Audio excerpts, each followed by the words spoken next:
Önce elbisenin üst kısmını öreceğiz. Bu ipi kullanacağım. Gazal Baby Cotton'un 34-21 renk kodlu ipini kullanacağım.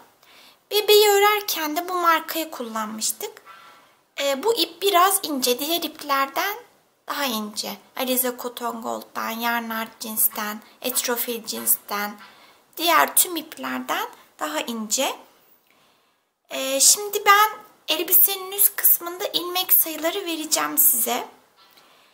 Eğer elbisenin üstünde ve bebeğin kendisinde ördüğünüz ip ikisi de kalınsa ya da ikisi de ince ise verdiğim ilmek sayıları örtüşecektir.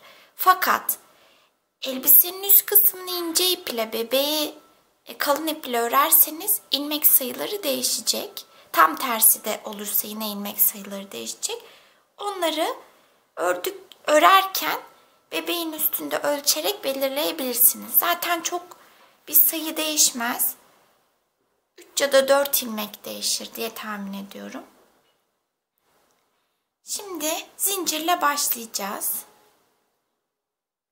27 zincir çekeceğim. 1, 2, 3, 4, 5, 6, 7, 8, 9, 10, 11, 12, 13, 14, 15, 16, 17, 18, 19, 20, 21, 22, 23, 24, 25, 26, 27. Ben elbisenin üstünde bebeğin kendisinde ördüğüm ipin aynı markasını kullanacağım. Diğer kısımlarda farklı markalar kullanacağım. Birinci zincire değil ikinci zincire batıyoruz. 1, 2, sık iğneler öreceğiz sıranın sonuna kadar. 3, 26 sık iğne örelim sıranın sonuna kadar. Sıranın sonuna kadar 26 sık iğneyi ördüm. 1, 2, 3, 4, 5 zincir çekip geri dönüyorum. Hep dönerek öreceğiz. İlk ilmeğime batıyorum.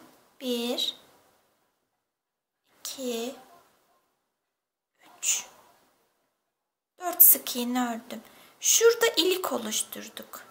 Benim düğmem küçük. Şöyle minik bir düğme kullanacağım. Bu buradan geçiyor. Siz daha büyük bir düğme kullanacaksanız buradaki zincir sayısını arttırmanız lazım. 4 sık iğne ördüm. 1, 2, 3, 4 zincir çekiyorum. Kol ayrımını yapacağım. 1, 2, 3, 4, 5 ilmek atlıyorum. 6.'ya batıyorum. 8 sık iğne öreceğim. 1, 2, 3, 4, 5, 6, 7, 8. Tekrar 4 zincir çekiyorum. 1, 2, 3, 4. 5 ilmek atlayacağım. 1, 2, 3, 4, 5. 6.'ya batıyorum. 1, 2, 3, 4, 5. 6. şurası. 4 sık iğne öreceğim. 1, 2, 3, 4. Bir zincir çekip geri dönüyorum. 4 sık iğne örmüştüm. Örüyorum. 1,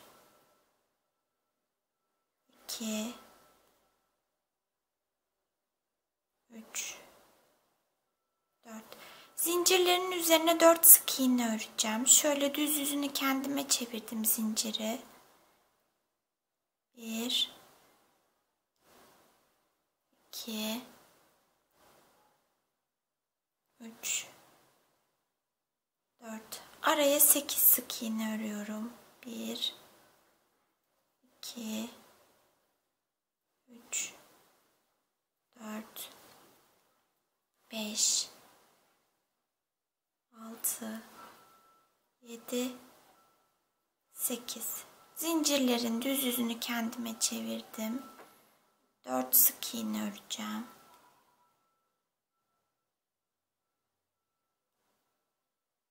1, 2, 3, 4.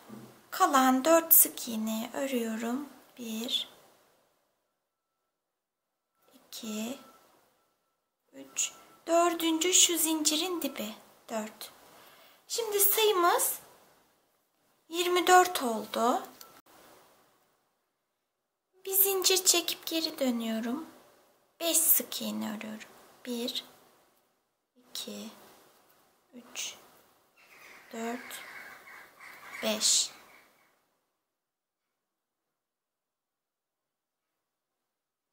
Azaltma yapacağım bir tane.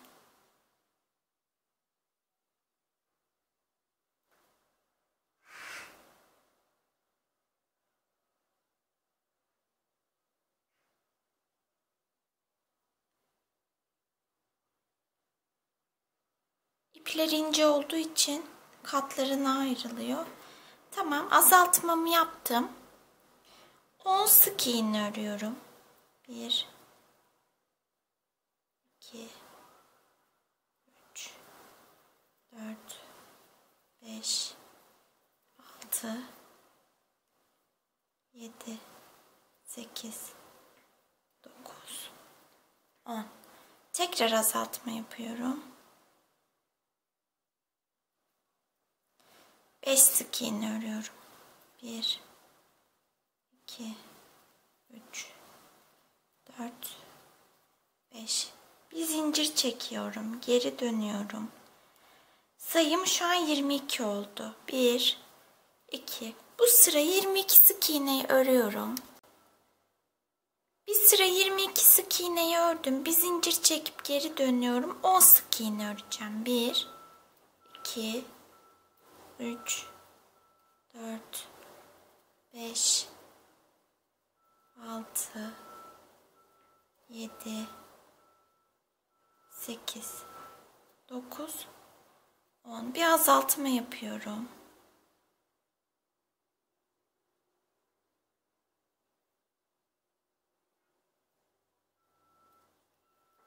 Yine 10 sık iğne örüyorum. 1, 2, 3, 4, 5,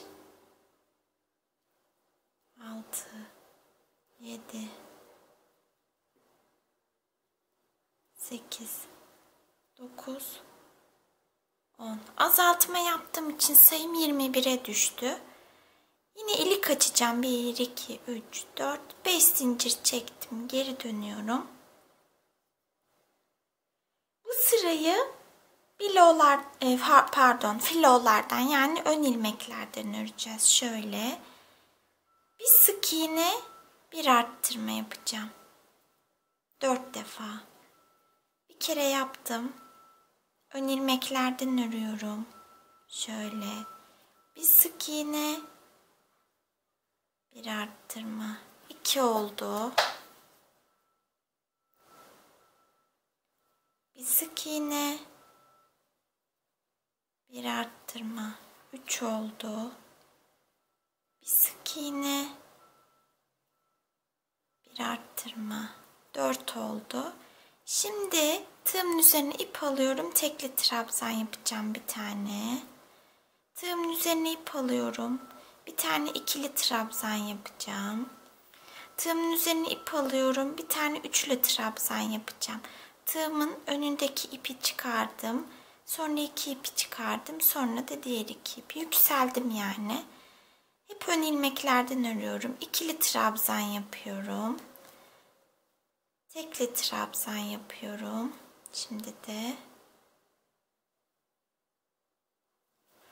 Şimdi bir arttırma, bir sık iğne öreceğim. Sık iğnelere geçtik. Bir arttırma yaptım. Bir sık iğne ördüm. Bir arttırma yaptım.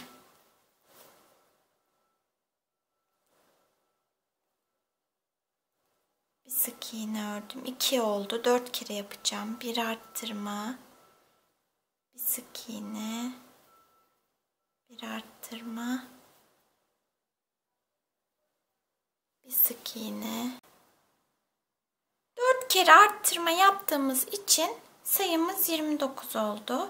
Bir zincir çekip mavi ipimi kesiyorum. Şimdi filodan ördük burayı. Şurada bilolar var. Şu kısa çizgiler bilolar. Şunlar. Şimdi oralardan sarı ipimizi geçirip artık elbisemizin alt kısmına, etek kısmına geçeceğiz. Sarıda Alize Cotton Gold'un 829 renkli ipini kullanacağım.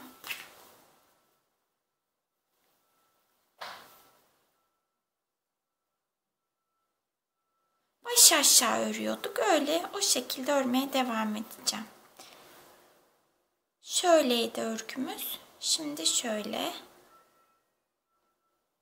Şuradaki ilk bilow'dan ipimi geçiriyorum. 2 zincir çekiyorum. Aynı ilmeğe, bilow'a tekli trabzan ördüm. 3 tane öreceğim. 1, 2, 3. Sonraki bilow'a 2 tane öreceğim tekli trabzandan. Sonrakine 3 tane. 1, 2, 3. Sonrakine 2, 3, 2, 3, 2 öreceğiz. Bu 3 tekli trabzan, 2 tekli trabzandan toplamda 10 tane örelim. 10 tane 3 tekli trabzan, 2 tekli trabzan ördüm. Bir ilmeğim kaldı. Ona da 3 tane tekli trabzan öreceğim aynı ilmeğe. Sayım 53 oldu. 2 zincir çekip geri dönüyorum. Şurası ilk ilmeğim. Bu sırada bir sıra 53 tekli trabzanı örelim. 53 tekli trabzanı bir sıra ördüm.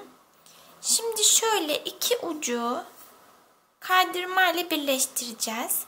Ama şu kısım ön tarafta kalsın. Yani şöyle birleştirmeyelim. Şu şekilde birleştireceğiz. Şunlar şöyle önde duracak. Şöyle aldım. Diğer 3 zincir çekmiştik. 2 zincir çekmiştik. Onun tepesine kaydırma yapıyorum. 2 zincir çekiyorum. Aynı ilmeğe tekrar batıp tekli trabzan örüyorum. Artık böyle kaydırmayla başlayarak bir bütün halinde öreceğiz. Yani dönmüyoruz artık. Bu şekilde sıranın sonuna kadar 53 tekli trabzan örelim. Sıranın sonuna kadar 53 tekli trabzanı ördüm. Şuradaki ilk trabzanımın tepesine kaydırma yapıp 2 zincir çekiyorum. Aynı ilmeğe kaydırma yaptım. İlmeğe tekli trabzan örüyorum. 1, 2, 3, 4, 5, 6, 7 tekli trabzan ördüm. Bir arttırma yapıyorum. Bu 7 tekli trabzan bir arttırmayı 6 defa örelim. Bir kere ördük, 5 kere daha örelim. 7 tekli trabzan bir arttırmayı toplamda 6 defa ördüm. 5 tekli trabzanım kaldı. 1, 2, 3, 4, 5. Sayımız 59 oldu. Kaydırma yapıyoruz. 2 zincir çekiyoruz. Aynı ilmeğe kaydırma yaptığımız ilmeğe tekli trabzanımızı örüyoruz. Bu şekilde 3 sıra 59 tekli trabzanı örelim. Anne. 3 sıra 59 tekli trabzan ördüm. Bir kaydırma yapıyorum. 2 zincir çekiyorum. Kaydırma yaptığım ilmeğe tekli trabzan yapıyorum. 1, 2, 3, 4, 5, 6, 7, 8 tekli trabzan yaptım. Bir arttırma yapıyorum. Bu 8 tekli trabzan bir arttırmayı 6 defa öreceğiz. Bir kere ördük, 5 kere daha örelim. 8 tekli trabzan, bir arttırmayı toplamda 6 defa ördüm. 5 ilmeğim kaldı. 1 2 3 4 5. Sayımız 65 oldu. Kaydırma yapıyoruz. İlk ilmeğimizi 2 zincir çekip aynı ilmeğe tekli trabzan örüyoruz. 65 tekli trabzanı 2 sıra örelim. 65 tekli trabzanı 2 sıra ördüm. 2 zincir çekiyorum. 9 tekli trabzan örüyorum. 1 2 3 4 5 6 7 8 9. Bir arttırma yapıyorum. 9 tekli trabzan, bir arttırmayı toplamda 6 defa örelim. 9 tekli trabzan, bir arttırmayı toplamda 6 defa ördüm. 5 ilmeğim kaldı. 1 2 3 4 5. Kaydırmayı yapıyorum. Şimdi sayımız 71 oldu. 2 zincir çekip 71 tekli trabzan öreceğim. Kaç sıra öreceğimi bilmiyorum. Etek boyunca öreceğim. Sonra bebeğe giydireceğim. Yeterli sayıya geldiğinde duracağım artık. Şimdi 71 tekli trabzanı örelim. Ördükten sonra sıra sayısını sizinle paylaşacağım. 71 tekli trabzanı 4 sıra ördüm. Zincir çekip ipimi kestim. İçte de gizledim şöyle. Kolun birini ördüm. Diğerini birlikte öreceğiz. Önce açık mavi ip ile başlayacağız. Alize Cotton Gold'un 40 numaralı ipini kullandım.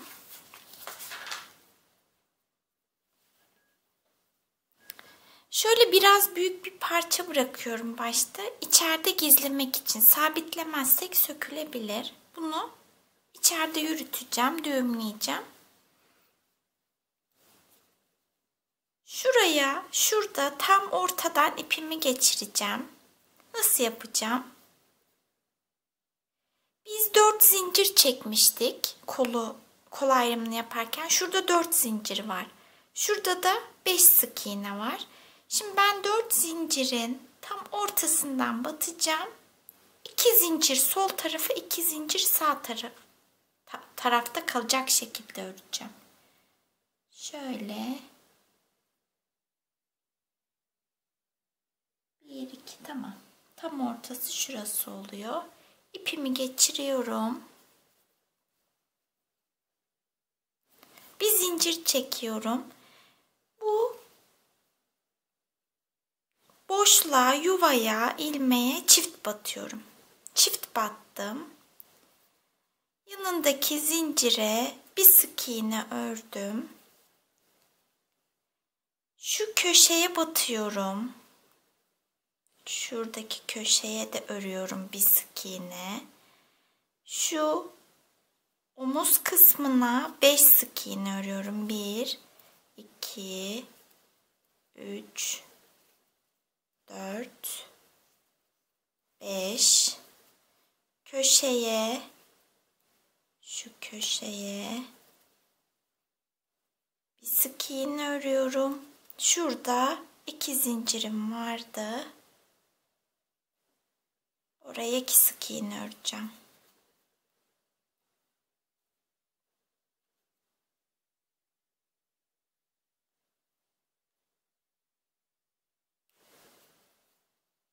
Bir, 2 sık iğne ördüm. Nasıl yaptık? Önce arttırma yaptım. 2 ilmeğim oldu. Yanındaki zincire bir sık iğne ördüm. 3 oldu. Köşeye bir sık iğne ördüm. 4 oldu. Yukarıya 5 sık iğne ördüm. 9 oldu. Köşeye bir sık iğne ördüm. 10 oldu. Şu 2 zincirin üzerine de 2 sık iğne ördüm. 12 sık iğnem var şu an. İşaretleyicimizi alalım. Bu sırayı filodan örüyoruz. Şöyle ön ilmeklerden öreceğiz. Bir sık iğne, bir arttırma yapacağız. 6 defa. Bir sık iğne, bir arttırmayı 6 defa örelim. Şöyle ön ilmeklerden örelim. Bir sık iğne, bir arttırmayı filodan yani ön ilmeklerden toplam 6 defa ördüm. Sayım 18 oldu. Filodan ördüm çünkü şu iç tarafta kalan bilolardan şu kırmızı ipimizi geçirip öreceğiz. Şunlar şöyle bizim kırmızı iple başlangıç yerimiz, oradan başlayacağız. O yüzden filodan ördük bu sırayı. 4 zincir çekiyorum. 2, 3, 4.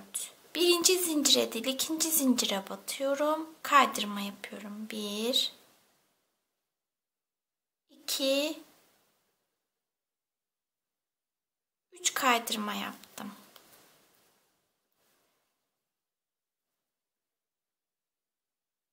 Şimdi işaretleyicimizin olduğu ilk ilmeğe batıyoruz. 1, 2, 3 kaydırma yapıyoruz. Sıranın sonuna kadar böyle yapacağız. 1, 2, 3, 4 zincir çekeceğiz. Üzerine 1,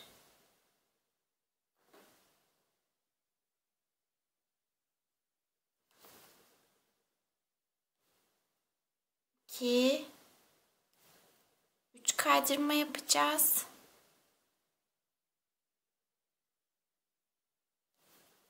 1, 2, 3 kaydırmayı da kola yapacağız. Bundan 6 tane olacak. Sıranın sonuna kadar bu şekilde örelim. Şu 6. parçayı da yaptım. Sayalım. 1, 2, 3, 4, 5, 6 tane olacak. Yani 4 zincir çekip üzerine 3 kaydırma yaptım. Şimdi kolada kaydırmalar yapalım. 1, 2, 3. Bu ipimizi bırakalım şimdi, mavi ipimizi. Kırmızı ipe geçeceğiz. Sonra şu parçaları kırmızı ipe sık iğnelerle birleştireceğiz. O yüzden kalsın. Şimdi şurada 12 tane bilo var. Onları kullanacağız. Şuradaki ilk ilmeğe şöyle 1, 2, 3, 4, 5, 6, 7, 8, 9, 10, 11, 12. İlk ilmekten kırmızı ipimizi geçireceğiz. Kırmızı ip olarak Gazal Cins 1137 renk kodlu ipi kullanacağım. Kullandığım tüm ipleri videolarımın açıklama kısmında belirtiyorum. Videoda kaçırırsanız oradan yardım alabilirsiniz. Şuradaki mavi ipi ben ikinci sırada iç tarafta şöyle düğümleyip gizledim. Örgü ilerlemeden ipimizi sabitlememiz avantajımız olur. İlerleyince çok zor oluyor. Şimdi şuradaki gözüküyor mu bilmiyorum ama şuradaki ilk bilodan ipimi geçireceğim. Kırmızı ipimi. Bir zincir çekeceğim. Aynı ilmeğe sık iğne öreceğim. Bir sık iğne örüyorum. İkinci biloya arttırma yapıyorum. Bir sık iğne, bir arttırma yaptım. Tekrar bir sık iğne örüyorum. Bunu 4 kere öreceğim. Bir sık iğne, bir arttırma, bir sık iğne. Bir sık iğne, bir arttırma, bir sık iğne. 2 kere ördüm. Bir sık iğne, bir arttırma, bir sık iğne. 3. Bir kere daha örelim. sık iğne, bir arttırma, bir sık iğne. Bilowları ördük. Artık böyle ilerleyeceğiz. Şimdi sayımız 16 oldu. 12 idi. 4 arttırma yaptık. Şu kırmızı ipi içeriye alalım. Bunu sabitleyelim. Şöyle arkada.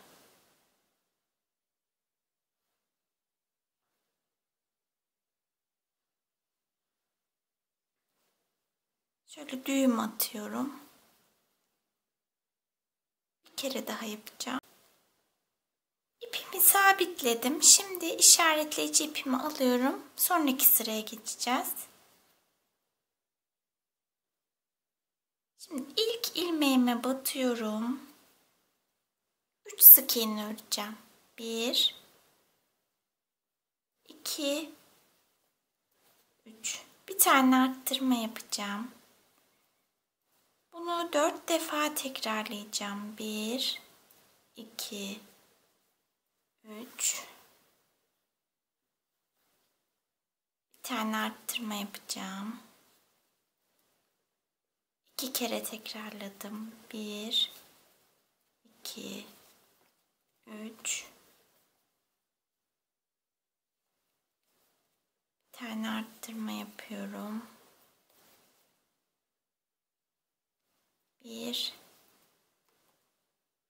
2 3. Bir arttırma yapıyorum. 4 arttırma yaptığım için sayım 20'ye yükseldi. Şimdi de tam tersi.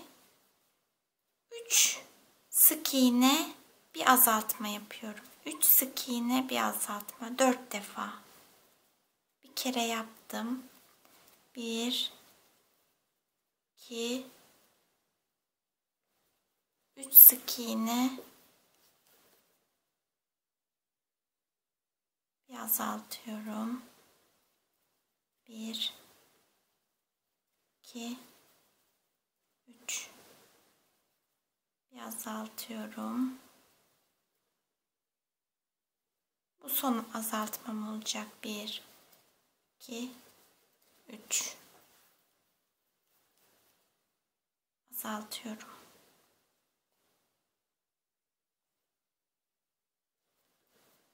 Sayım 16'ya düştü. Artık son sıradayız. Bir sık iğne, bir azaltma, bir sık iğneyi 4 kere öreceğim. Bir sık iğne,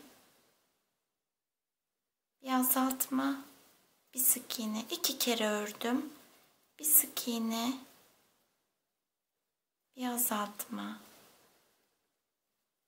bir sık iğne, bir sık iğne, bir azaltma, bir sık iğne. Sayım 12 oldu. Bir zincir çekip ipimi kesiyorum artık. Kırmızı ile işimiz bitti.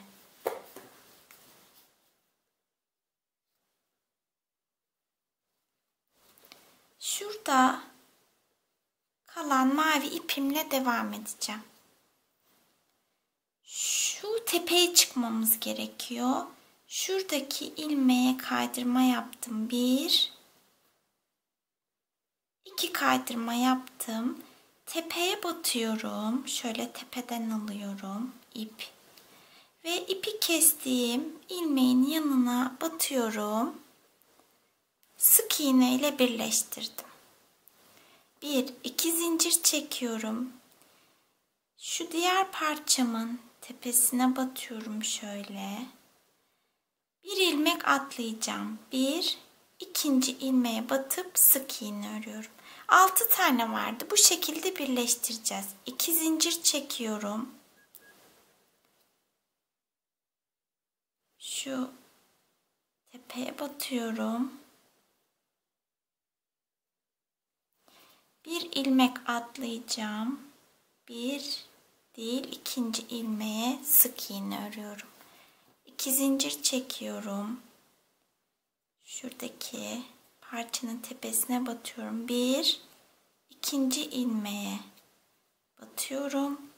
Sık iğne ile birleştiriyorum. 1 2 zincir çekiyorum. İkinci ilmeğe batıyorum. 1 2 zincir çekiyorum. İkinci ilmeğe batıyorum. 1 2 zincir çekiyorum. Bir ilmek atlıyorum. Şuradaki ilk ilmeğime kaydırma yapacağım. Ama ip değiştireceğim şimdi. Sarı ipe geçeceğim.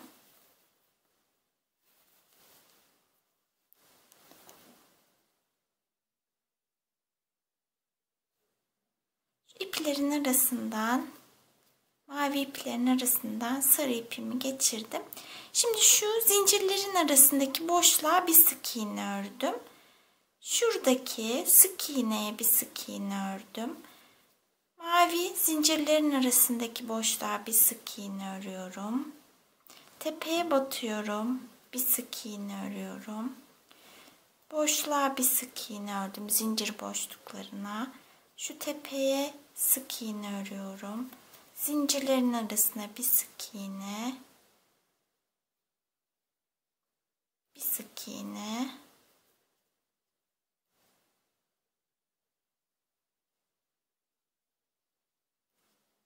Şu tepeye de batıyorum. Bir bütünlük olsun diye şimdi şöyle sıranın sonuna geldiğimiz belli oluyor. Ben o yüzden şuradaki ilk ilmeğime kaydırma yapıp keseceğim ipimi. Kolumuz da bitti. Bu şekilde oldu. Böyle yani kollarımız. Şimdi ben şu iliklerin karşısına gelecek alanlara, şuralara düğme dikeceğim. Şuradaki ilik şu parçaya denk gelmiş. O yüzden düğmeyi şuraya dikeceğim. Birini de şuraya falan dikerim. Tam karşısına. Düğmelerimizi dikelim. Şu iplerimizi de gizleyelim. Tekrar buluşalım. Ben düğmeleri diktim. Şöyle bir parça sarı ip kestim. Dediğim gibi şu başlangıçta biraz fazla ip bırakalım. Sabitleyeceğiz iç tarafta. Sökülmesin diye. Şöyle şu ortaya kaydırmalar yapacağız. Şuradaki üçlü trabzan yapmıştık. Oradan başlayacağız. Şöyle sarı trabzanlardan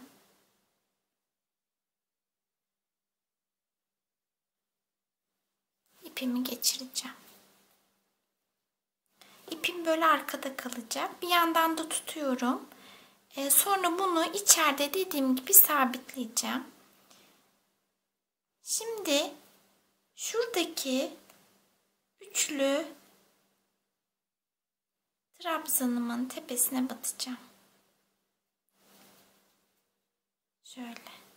Aşağıdan da ip aldım. Kaydırıyorum. Böyle düz bir şekilde ilmek atlamadan kaydıracağım.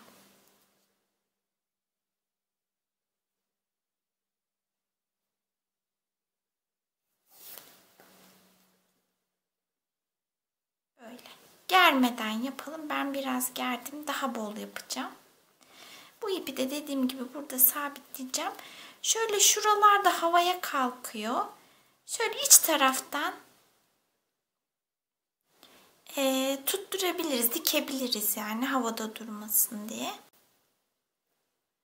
Kırmızı iple saç bandını yapalım. Önce fiyongu yapacağız. Fiyonk için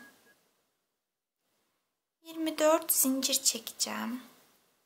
1, 2, 3, 4, 5, 6, 7, 8, 9, 10, 11, 12, 13, 14, 15, 16, 17, 18, 19, 20, 21, 22, 23, 24.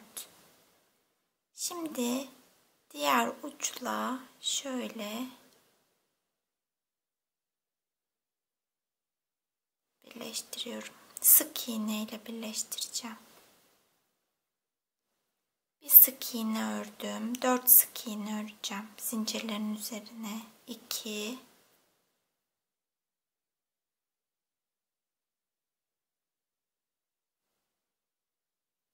3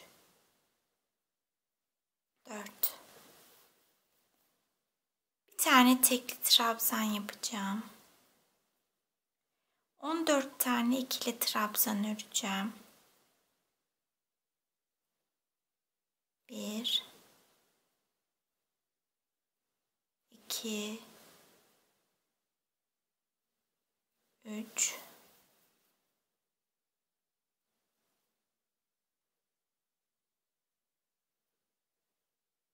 4 14 ikili trabzan örelim. 14 ikili trabzan ördüm. Bir tekli trabzan örüyorum. 4 sık iğne örüyorum. 1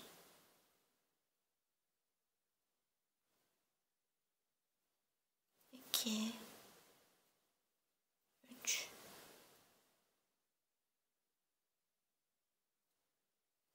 4 Sayımız aynı, değişmedi. 24. Bu sırayı filodan öreceğim. Şöyle ön ilmeklerden. 1 2 sık iğne ördüm. Bir azaltma yapıyorum. Bir tekli trabzan örüyorum. Hep ön ilmeklerden örüyorum.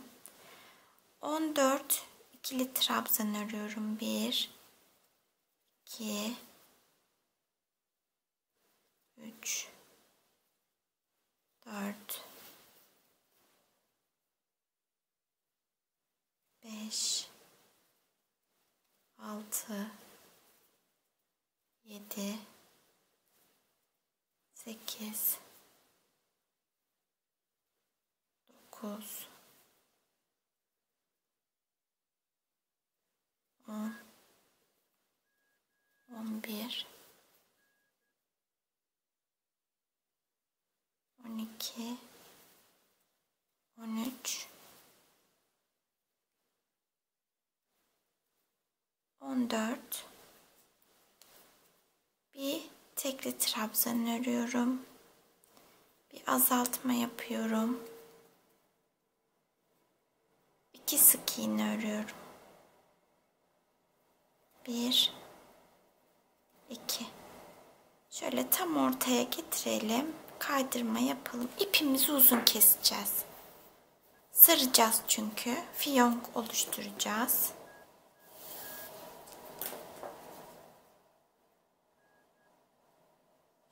Şöyle şurası arkaya denk gelecek. Bu ipi şöyle dışarıya çıkarayım.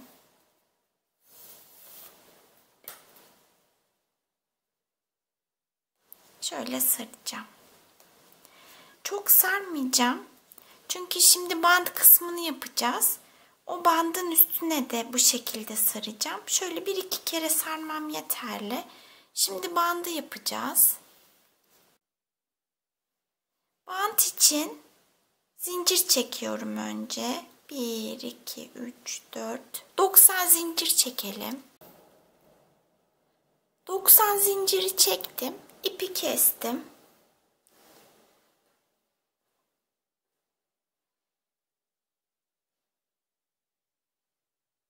Baştan saymaya başladım. 31. zincire ipimi geçireceğim. Burası 31. zincir. İpimi geçirdim. Bir zincir çekip aynı ilmeğe sık iğne yapıyorum. 1 2 3 30 sık iğne öreceğim. 30 sık iğneyi ördüm. Bir zincir çekip ipimi kesiyorum.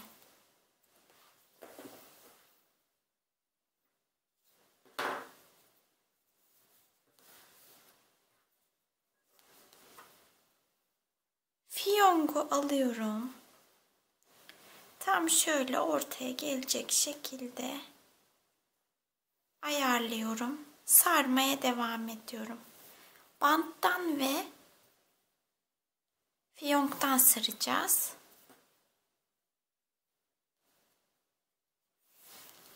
Şöyle saracağım. Sonra şu kısa iple düğümleyeceğim. Şu zincirlerden de kafaya bağlayacağım saç bandını. Saç bandı da bu şekilde. Ayakkabıyı örelim. Önce zincir çekeceğim.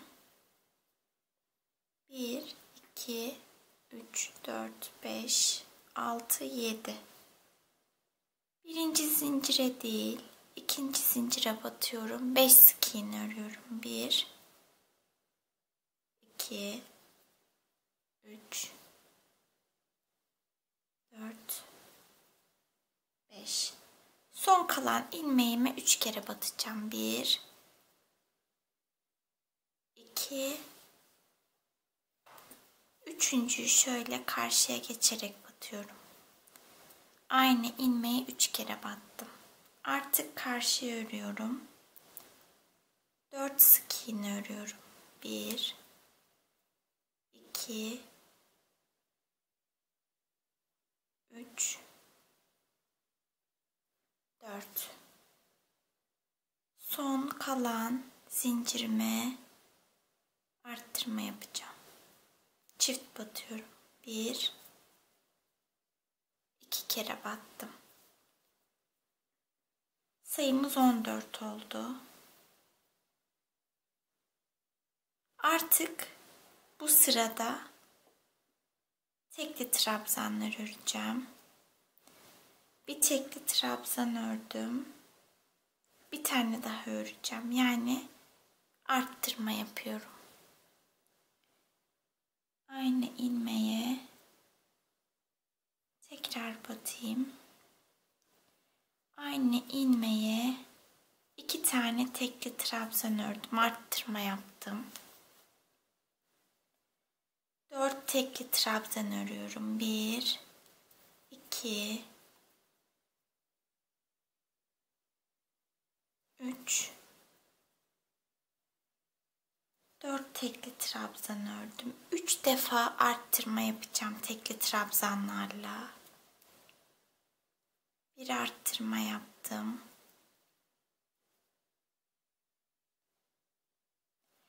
2 arttırma yaptım. 3 arttırma yaptım. 4 tane tekli trabzan örüyorum. 1, 2, 3, 4. Bir tane arttırma yapıyorum. Bir tane ilmeğim kaldı. O ilmeğin içerisine 3 tane tekli trabzan öreceğim. 1, 2, 3. Aynı ilmeğe 3 tane tekli trabzan ördüm. Sayım 21 oldu. Bu sırayı bilo'dan öreceğim. Sık iğne öreceğim. Sadece ikinci sırada tekli trabzanları ördük. 1, arka ilmeklerden örüyorum. 2, 3, bir sıra bilo'dan 21 sık iğneyi örelim.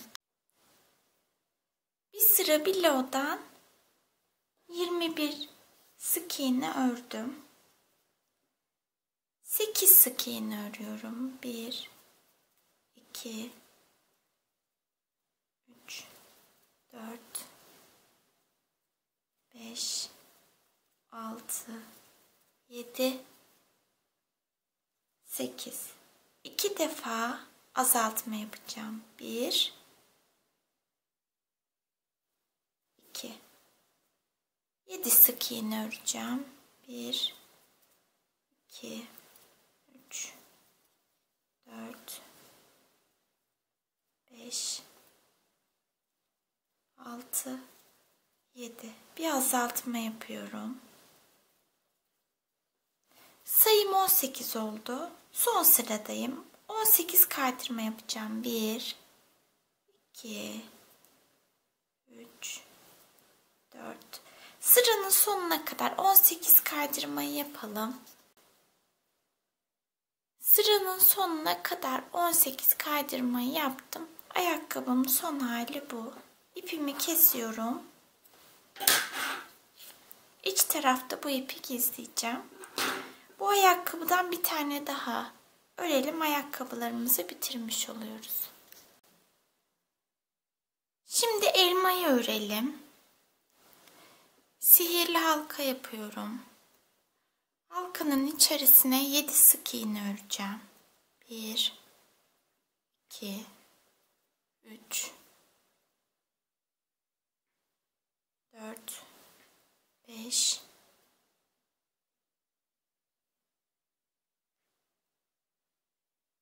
6, 7. Kısa ipi çekiyorum. İşaretleyici ip aldım. Her bir ilmeği arttırma yapacağım. 7 arttırma yapıyorum. 1, 2, 3, 4,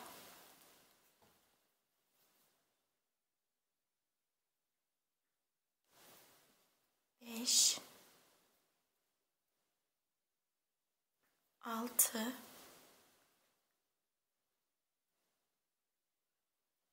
7 arttırma yaptım. Sayım 14 oldu.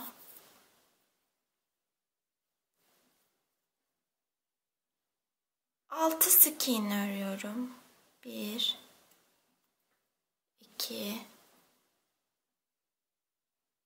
3, 4, 5, 6. Bir arttırma yapıyorum.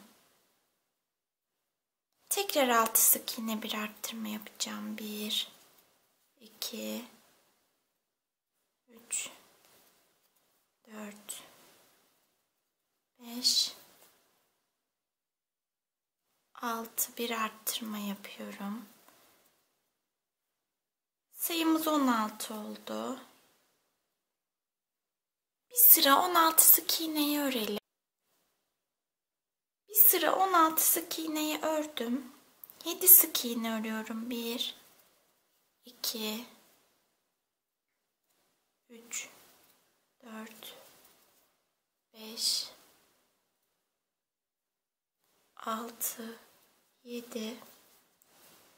Bir arttırıyorum. Bir kere daha 7 sık iğne bir arttırma yapacağım. 1, 2, 3, 4, 5, 6, 7. Bir arttırıyorum. Sayım 18 oldu. 4 sık iğne örüyorum. 1, 2, 3, 4. Bir arttırıyorum. 4 sık iğne örüyorum. 1, 2, 3, 4. Bir kere daha 4 sık iğne bir arttırma 4 sık iğne öreceğim. 1, 2, 3, 4. Bir arttırıyorum. 4 sık iğne örüyorum. 1, 2, 3, 4. Sayımız 20 oldu.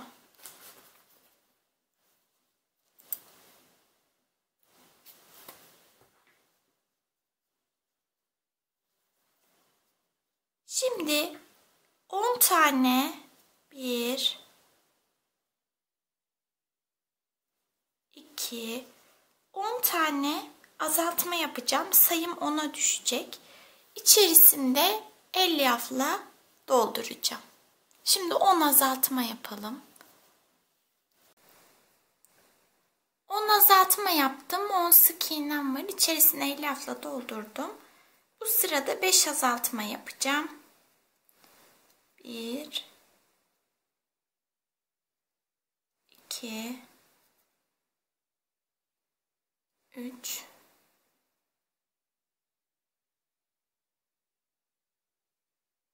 4 5. Bir zincir çekip ipimi kesiyorum.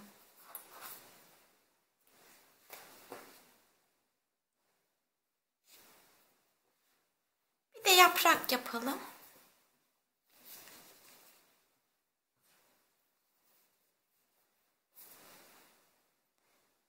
Dört zincir çekeceğim. 1 2 3 4. 4 zincir çektim. İkinci zincire kaydırma yapıyorum. Sonraki zincire bir tekli trabzan yapıyorum. Son zincire kaydırma yapıyorum. Bir zincir çekip ipimi uzun kesiyorum.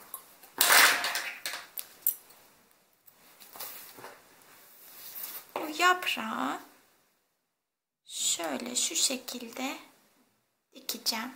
Şöyle olacak. Elmayı da bitirdik. Bebeğimizi bitirdik. Beni izlediğiniz için teşekkür ederim. Başka videolarda görüşmek üzere. Hoşça kalın.